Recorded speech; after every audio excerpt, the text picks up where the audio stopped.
a lot has changed in the world, and the topic that we're discussing here today since, the world changed since before this whole pandemic.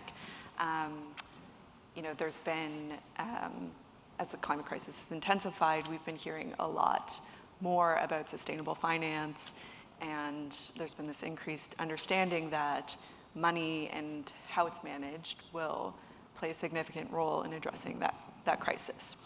I'm sure everyone here has heard of the huge number of net zero commitments. The previous panel was just talking about some of that net zero commitments that governments, that financial institutions, that companies in heavy emissions industries have been making over the past couple of years, and now we're really at this point where we've got a ton of big, bold, quite necessary promises, and governments and industry leaders are really grappling with the hard work of following through and figuring out the details of how to do that.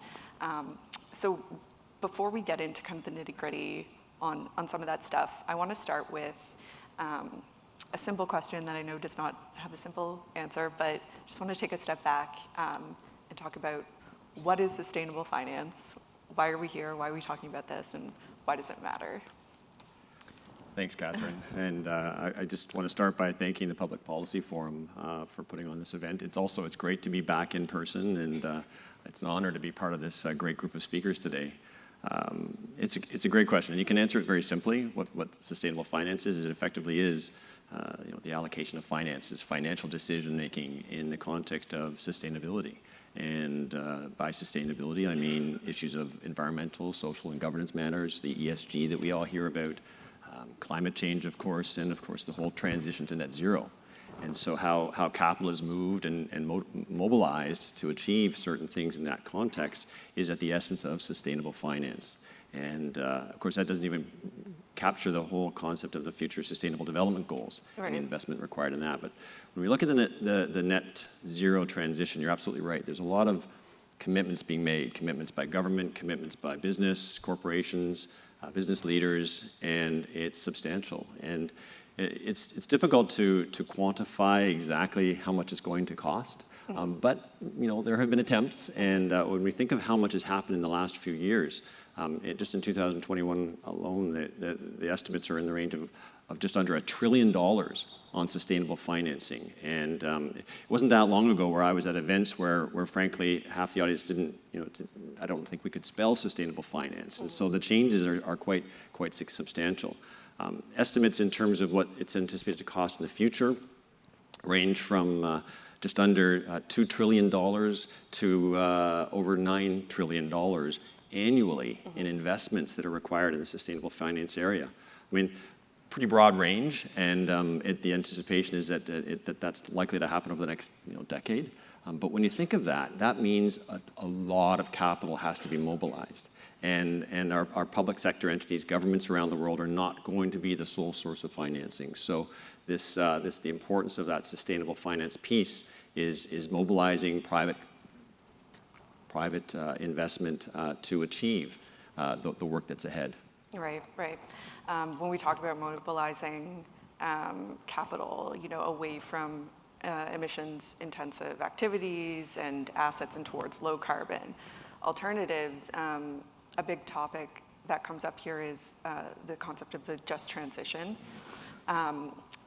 This idea that as we move as fast as we can to reduce emissions, that people who have jobs in traditional energy sectors aren't getting left behind. That's a big aspect of the just transition. Just this week, Canada's Environment Commissioner put out a series of reports looking at Canada's progress on its climate agenda, and noted that the just transition was an area where there could be some improvements, and that there hasn't been enough leadership or progress on there to date. So, and I know that there's a ton to unpack when we're talking about this, but I'm interested in your thoughts on how do you balance the need to aggressively reduce emissions and these ambitious targets we've set with the reality that at this point, we still rely on fossil fuels as consumers and as workers and from an economic perspective more broadly? Yeah, that's an excellent question, Catherine. And it's interesting because it is something we could unpack and probably spend a good part of the day talking about. And often we're hearing a lot about the environmental side, the E of the ESG, but it's the S, that social side, the people side, as you've referenced, that's really critical. It's interesting, I found myself reflecting to an event we held. It's got to be 5, maybe 6 years ago. I don't remember the exact timing, where we were fortunate to have Mark Carney come and speak to a small group. And it was it was just before the TCFD, the Task Force on Climate-Related Financial Disclosures, work had been done, but they were right in the midst of it. And much of the conversation was focused around the environmental side. But he was very quick to point out how important the people element of it would be throughout this process. And it really stuck with me, because I think it's certainly, even today, we still need to continue to remind ourselves of the people element. So I think it's a really important point. The fossil fuel side of things, it's something we've come to rely on for energy. It's relatively low cost. There's a lot of it, it's a reliable source. If I take a worst case scenario, let's say we had an alternative source of energy right now, we could just turn off that sector. Not only is it not practical, it's just not feasible when I think about the number of people that could potentially be displaced and the number of communities that rely on that. And so this is where the whole then dialogue comes in, where there has to be a balanced approach, and we have to consider it more holistically. And to just focus on the environmental and the emissions reduction solely is not just. Now, of course, interestingly, I reflect back on an example I was reading about recently, TransAlta, who's exited from their coal-fired plants. And that was a huge undertaking and demonstrated some real leadership. And the CEO was talking about not really liking the phrase "just transition" in this particular article I read, because it doesn't feel very just to the thousands of workers that actually got displaced in the process. But that is part of the reality. So a just transition should incorporate aspects of how people are going to be retrained, reskilled, investments necessary to ensure that there's some level of comfort that those people are going to have an opportunity to move into this future state, whatever that future state looks like. So it's not a simple answer, but it's something that we have to maintain high on the agenda, for sure. From my perspective, covering this space as a reporter, I hear a lot of fears and claims of greenwashing. That's fairly prominent, and I'm sympathetic to a lot of those concerns, because there's not a lot of consistency or standards or clarity, and so it can be hard to navigate this stuff.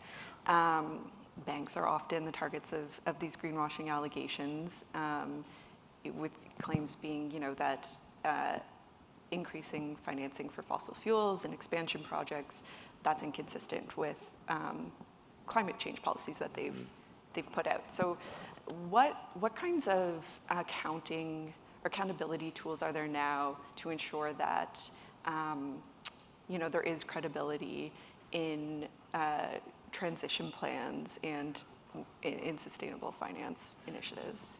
Yeah, that's really that's an excellent point, and it's an important one from an accounting point of view. So I think of why I became an accountant. It's not about the numbers for me. It's not the dollars and cents. It's about accountability, and accountability is so crucial in this process. I read of stories where people are just suddenly labeling an investment instrument as sustainable finance, and so it really does come down to, well, what is really getting built into those vehicles, that investment? How specifically are they articulating what it's meant to achieve? When they're making the commitment, when they're incorporating that in what they're doing, are they actually doing what they say they were going to do? And that comes down to issues as fundamental as is the language and messaging, and as it's referred to, taxonomy of these vehicles. Is it consistent? And is it something that people can say, okay, I understand from one to another, and make some comparisons so that it's understandable? Because right now, I think it's very complicated, and it's very difficult to be able to tell the difference. So when I think of that, there is work on looking for a common taxonomy. There's been a lot of work here in Canada, a lot of work internationally, but you can just imagine coming up with a a common language in something as complex as this is no easy task again. Right.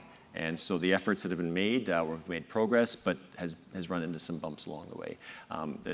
One other important something that's happening right now is at the international level, the establishment of an international sustainability standards board to develop some international standards and for comparability around climate-related disclosure. So those kinds of tools, those kinds of moves will help in this process, but it's going to come down to how organizations ultimately use these, how investors look at them, and ultimately then afterwards assessing whether or not those are really accomplishing what we're saying they're going to accomplish. Right. It's not really a quick fix, unfortunately. Yeah, unfortunately not. You mentioned the International Sustainability Standards Board, and Canada is going to have a branch of that board here in Montreal. And I'm wondering if you think, what you think that means for Canada. Is that good for us in terms of getting our unique economic needs voiced on the international stage when it comes to, we talk about a transition taxonomy here? Yeah, it's really important for Canada. I think it's a really major step. Canada has, I think, had a lot of influence at the global level. Canada, we've been in the standard-setting realm for a number of years. We've influenced international standards on a number of fronts. But this is a big move, and I think there's a number of things that even happened before we actually got it. And that was there was no doubt that was a big win for Canada. Is the amount of commitment and attention that was given to it by leaders across the country, by various sectors, by the financial institutions, by governments, by cities, by other corporations that are saying, hey, we want to champion this and we want to support this. And it's an extensive list of leadership that said, hey, Canada can make a difference in this space. And so for that to come to Canada, I think is a great opportunity for us not to just be takers of the standards, but in fact to contribute and be able to make a difference in how that looks and utilize our uniqueness. We have our economy very much based on natural resources. The whole extractive sector and the oil and gas sector, I will say, are probably in many ways, leading edge around the world, and others can learn from that. And I think, add to that, of course, our knowledge of and focus on Indigenous matters, and that's an important, again, global issue. There's a lot for Canada to be able to offer at the international level. For Canada to have a role in that is going to be, I think, really, really important for us. Okay. Another, up until now, a lot of the climate commitments that organizations have made, they've been largely voluntary, right? And I'm interested to know what you think about just the utility of these sorts of things. The big one for the financial industry would be the GFANZ, the Glasgow Financial Alliance for Net Zero, I think is what it stands for. It's the initiative that Mark Carney set up. Most of Canada's big banks and asset managers have signed on to this. They're essentially agreeing to work towards keeping global warming to 1.5 degrees Celsius and to shift more financing towards low carbon initiatives. And I'm wondering, with these non-binding initiatives, how do stakeholders make them useful? How do they make sure that they have teeth and they're not just, marketing tools? Yeah, I'm a big fan of this kind of an approach, and I think there's a session after this that's looking at something similar, but on a much smaller scale on the oil sands. Companies coming together and looking for ways to work together. Which, so we look at this. I mean, obviously the financial institutions, that's a huge alliance, but it's an opportunity to bring forward the common issues, highlight where the opportunities are, where the risks are, and the challenges are, and I guess, on a very practical level, it's an opportunity. One of the speakers at the session before this, I think it was CPPIB, was talking about, leading by example. I think, getting out ahead of it sometimes. And I think that's a great opportunity where when you have these alliances, you're going to have some leaders that are going to step up. And they're going to say, we want to be ahead of the curve. Now, not everybody will want to be doing that because they'll be worried about the risks, potentially. But I can guarantee none of them want to be laggards and be leading, left behind. So my sense is that alliances like that are going to be a great opportunity to raise the issues, to have the dialogue, to share experiences, hopefully, where they can, and work together on achieving what they are working towards. And hopefully the peer pressure may also ensure that everybody's trying to get there together. Right, and that pressure, I think is also, we're starting to feel it more from regulators as well. In the past couple of years, there's been, it seems like a huge number of consultations and expert panels and task forces kind of studying policies and regulations and standards that could help with this shift of financing. So how can private sector players prepare for what I understand will be a shift from, what has been a voluntary system for reporting climate risk and things like emissions levels to what I think, is commonly understood now will ultimately become a mandatory system? Yeah, that's, there's no question that, interesting, I was reading a report again out of the Institute for Sustainable Finance at Queen's, and they were saying that, the financial sector is now sort of running ahead probably of government and regulators. And it's interesting, as I read about what the regulators are doing, it feels a little bit, with no disrespect to the regulators, like they're in a bit of catch-up mode now, because there is a lot happening, but it's happening everywhere. In Europe, the European Financial Reporting Advisory Group, I think EFRAG, that you may have heard of, they're establishing European standards. There's that for companies. You've got, in Canada, the Canadian Securities Administrators, of course, just finished a consultation process on climate disclosures. Even in the U.S., the SEC is in catch-up mode, and they're being quite aggressive and very prescriptive on the regulations required for disclosures there too. So there's no question that the regulation is coming on this, and that it's not, you're right, it wasn't that long ago that all of this was completely voluntary. TCFD was completely voluntary.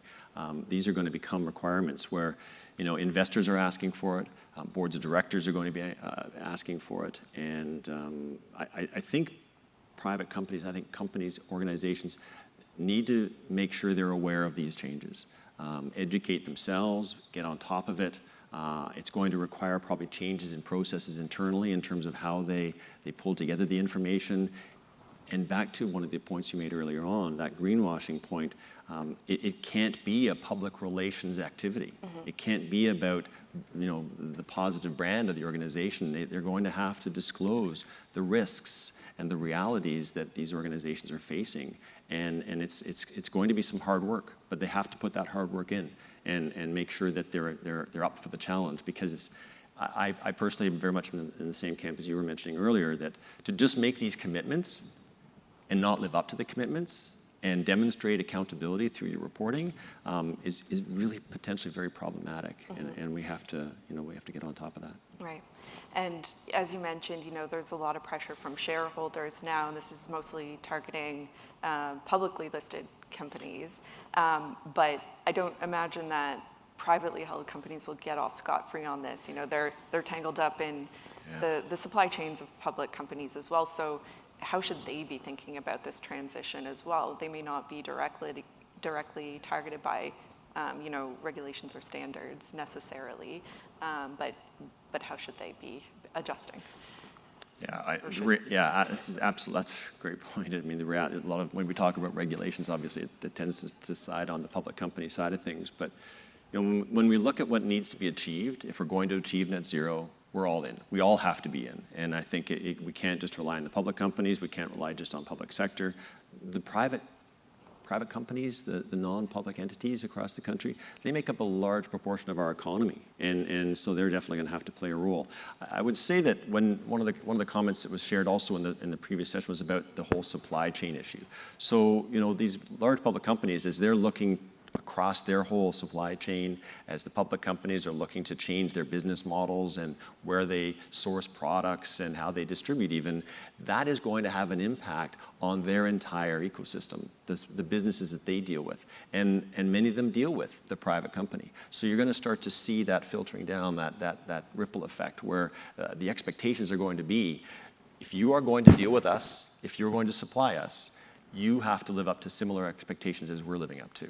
And that's going to get, I believe that's going to get passed down. I spent a number of years in the automotive sector, and I know that, from the big guys, it gets passed down. And the suppliers, they need to live up to those expectations as well. So you're going to see private companies also have to move along. It may come a little bit later, but then on the other hand, I also know a lot of private companies who are leaders in this and demonstrating some great leadership because they can just do it and they can demonstrate the value that they're getting from it.